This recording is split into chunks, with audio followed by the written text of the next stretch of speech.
Allocation problems. So chapter 1 was transportation. You were taking something from one place to another. Here we're looking at how do we assign either jobs to people or resources that we have to a particular period of time. For instance, in a factory, it may take so long to build something, so long to make something, or you may have so many people with resources available. So how do we allocate the resources or the people we have in order to best maximise our results? So transportation was about moving things around. There is actually only one thing in this chapter, yes, which is the Hungarian algorithm. So what I'm going to do is I'm going to tell you what the algorithm is, and then we're going to apply that to a situation. Okay, this is what the algorithm is, and if you could make a note of this down in your books, please. The first thing is we reduce the array by both column and row subtraction. Again, I'll explain that in a minute. Once we've done that, the second step is recover the zero elements with a minimum number of lines. If that is the same size as the array, then we have a good solution. If it's not, we augment the elements. We identify the minimum uncovered element, subtract this element from all uncovered elements, and add it twice to the covered elements. And then we repeat step 2. It sounds a bit confusing. It sounds a bit weird. The first step's quite easy. The second step's quite easy. The third one, actually, in practice, is relatively straightforward. Augment the elements just means that we add the smallest uncovered element to some and we subtract it from others. So, relatively straightforward process. This is the whole chapter. These 4 steps are the whole of chapter 2. That's all you've got to learn for chapter 2. So just give you a moment to write those down.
You write so slowly. To write. There is a lot to write, yes. Normally I wouldn't have made you write it down. But I don't have 2 projectors in here, so I can't have it on the screen at the same time. So we have to write it down. Mm-hmm.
Till she's near there.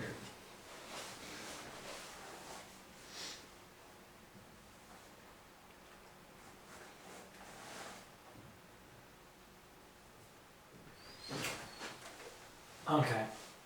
Brief summary. The first step, we're going to subtract the smallest value from each row and each column.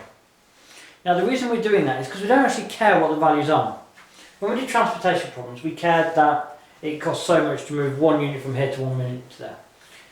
If you're assigning tasks to people or assigning things, you don't actually care how long it takes. What you care about is the difference. Okay, if it takes me 10 minutes and it takes you 5 minutes, actually what we care about is that it takes me 5 minutes longer than you. We don't care about that initial 5 minutes because everyone's got that. So this first step is about reducing out just to get the differences between what people are doing. The next one is just a process that we're going to go through in order to then find out if it's a maximum solution. So we start off with a table that looks something like this. We've got 4 workers and 4 tasks. Now this only works on a square table.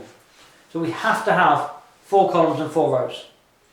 And clue for the exam is you can tell that this is an allocation problem because I have no totals. In chapter 1 when we did transportation, we had a total column and a total row.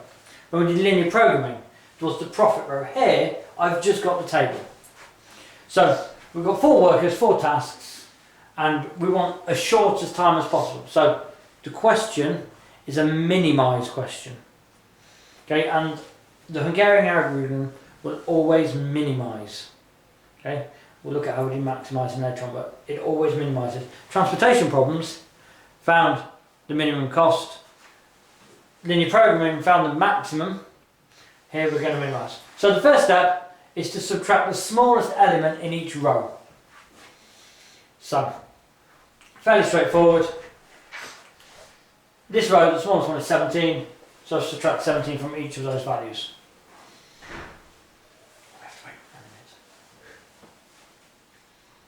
So basically, either does task 3 the quickest and takes the rest, and we can apply the same principle to all the rows. And we can apply it to George, and we can apply the same principle to Holly. So we start with rows. We subtract the smallest element from each row. Then, again, because it's going to take them all at least 10, we're only interested in the difference that it takes, and we're not interested in actually how long it is. So we should then subtract the smallest value from it. Oh.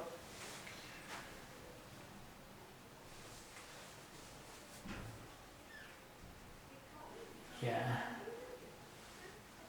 We haven't subtracted the smallest value, I mean.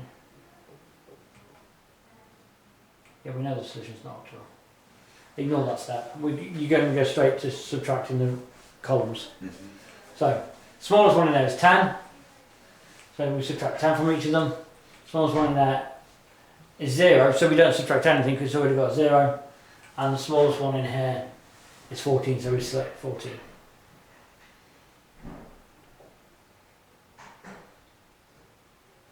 So, first step in the Hungarian algorithm, subtract the smallest value in each row, then subtract the smallest value in each column.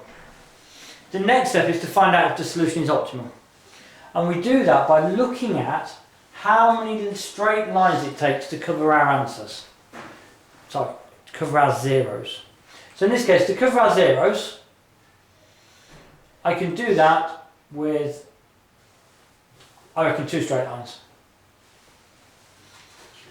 So, that covers, oh no, I've got the wrong one there. So only 3 straight lines to cover my solution.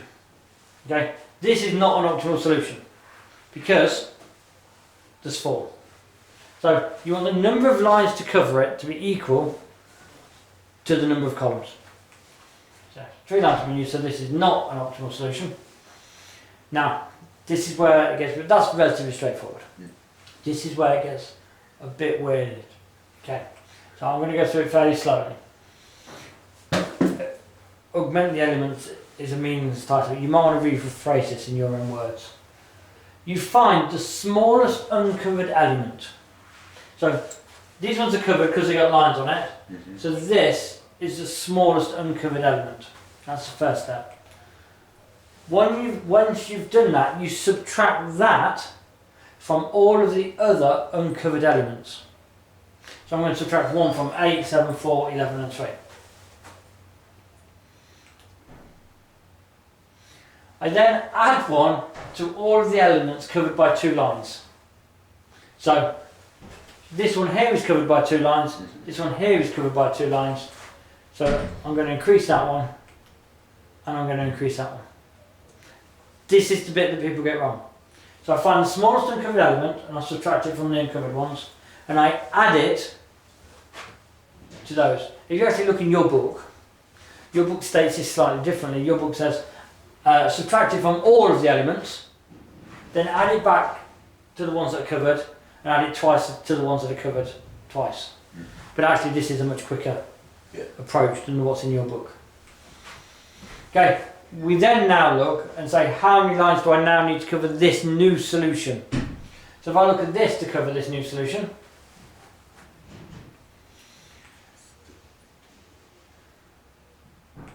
so that's covered it with 3 again. So it's still not a good solution.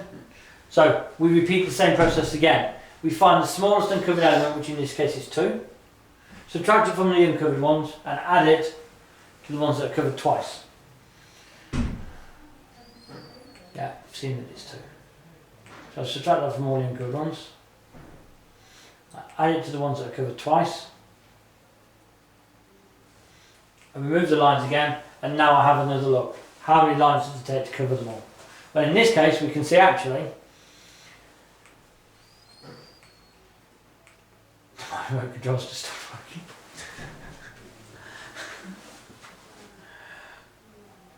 There's several different, they're going to show it. There you go, that's one way of doing all 4 lines. Because it takes 4 lines and this is a 4x4 array, this is an optimal solution. Yeah. Now, we could have done 1, 2, 3, 4. In fact, we could have done 1, 2, 3, 4. Actually, it doesn't matter what you do because you're not going to use the lines in your solution. The lines are just there to tell you if it's optimal or not. Yeah.